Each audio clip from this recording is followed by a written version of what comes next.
Pets. Why do we have them?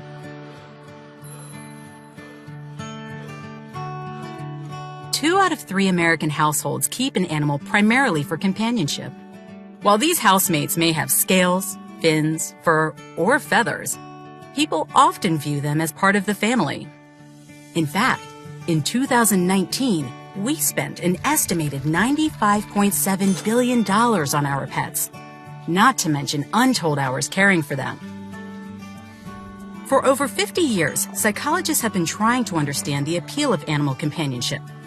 In the process, anthrozoologists, scientists who study human-animal relationships, have discovered a window into human sociality more broadly. It turns out, our interactions with animals can be useful models for understanding how issues of identity, nurturing, support, and attachment play out in other relationships. As anthrozoologist Pauline Bennett of La Trobe University in Australia explains, it's all about human psychology. Pets help us fill our need for social connectedness. Although our motivations for pet ownership may vary, scientists are finding some common threads that tie people to their household pets. From goldfish to golden retrievers, our attraction to animals may be driven by biological and social forces that we don't consciously acknowledge. Plus, the emotional bond between pets and their owners can bring various benefits, from lowered stress to novel adventures. Part of our attraction to animal companionship is innate.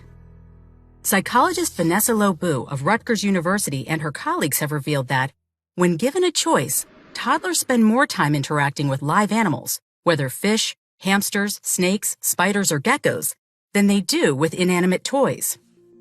Humans even have specialized brain cells for recognizing animal life.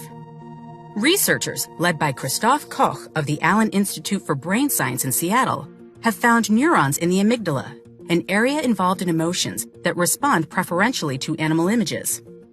Their finding hints at a neural basis for our powerful emotions to animals. Many animals also seem to tap into humans' attractions to the adorable, which may help motivate good parenting.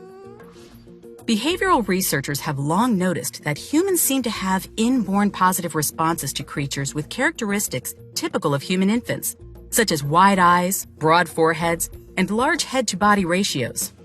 To better understand our responses to cuteness, in 2012, psychologist Hiroshi Notono, then at Hiroshima University, published a series of experiments in which 132 college students had to either search for a digit in some numerical matrices or lift tiny objects from small holes using tweezers.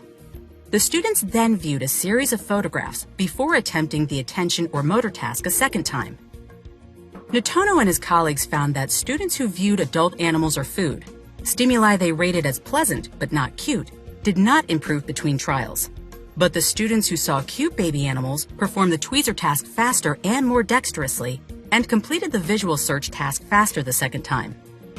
This finding suggests not only that being exposed to such creatures motivates focused, attentive behavior, but also that humans are primed to attend to fragile young infants who require a great deal of care.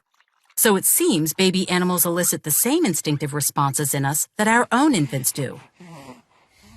Such findings led credence to the idea that our interest in pets stems from what biologist E.O. Wilson has called biophilia, or an inherent tendency to focus on life and lifelike processes.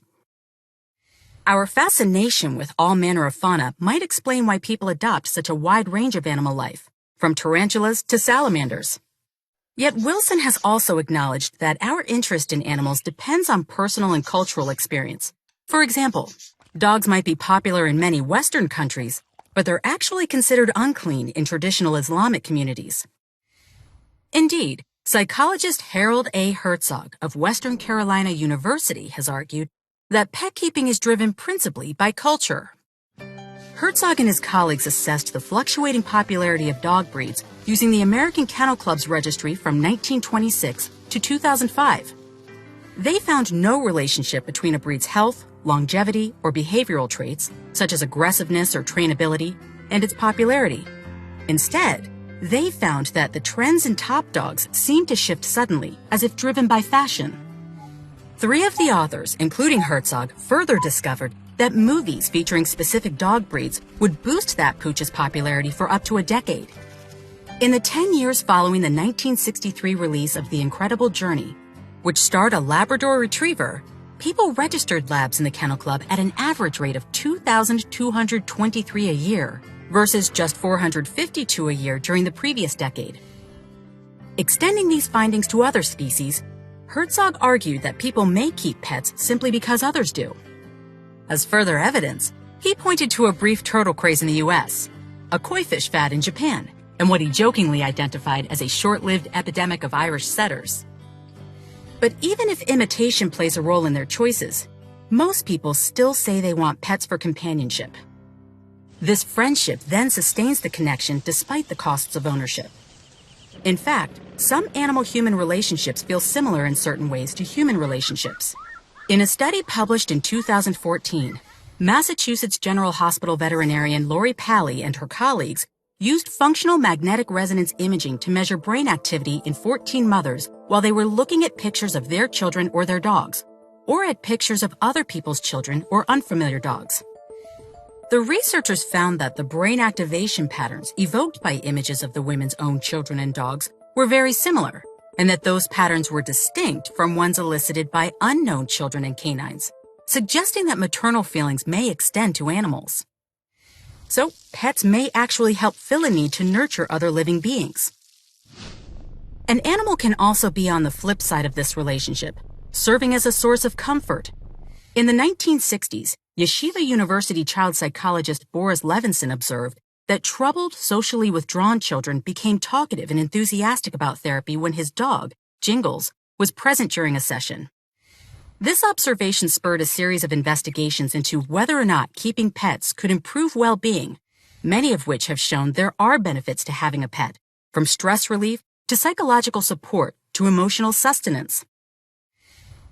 Different hormonal cocktails seem to underpin various degrees of animal-human attachment. In a study published in 2012, biologist Linda Handlin of the University of Hövda in Sweden and her colleagues measured levels of the bonding hormone oxytocin and stress hormone cortisol in 10 owners of female Labrador retrievers and correlated the results with self-reported data about the owners' relationships with their dogs.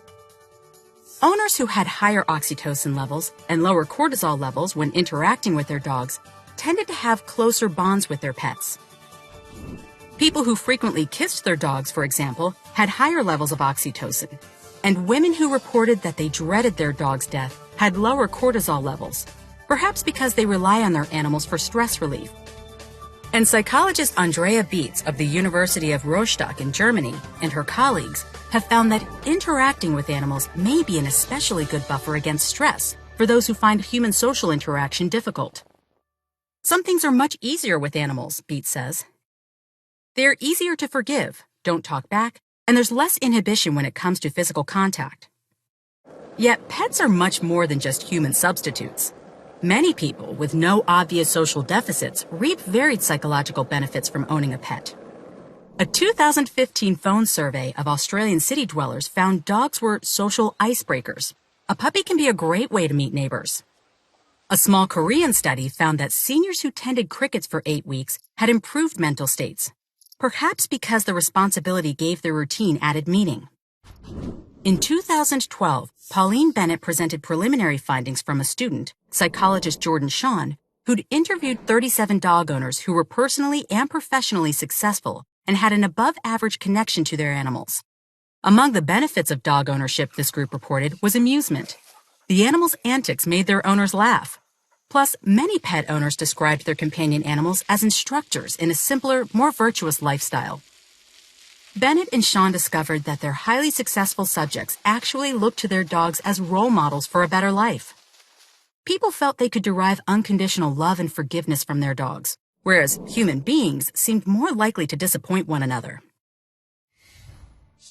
There's something about animals that's very genuine and honest, Bennett says. We miss that in our human interactions.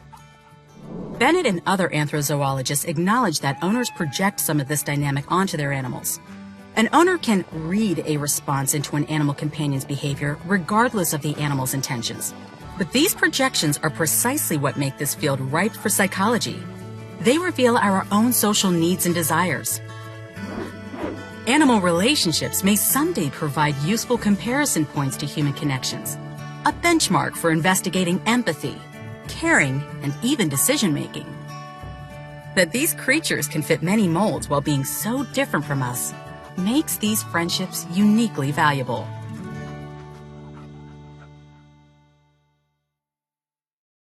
This video was adapted from the article Pets, Why Do We Have Them?, which appeared in the Science of Dogs and Cats issue of Scientific American.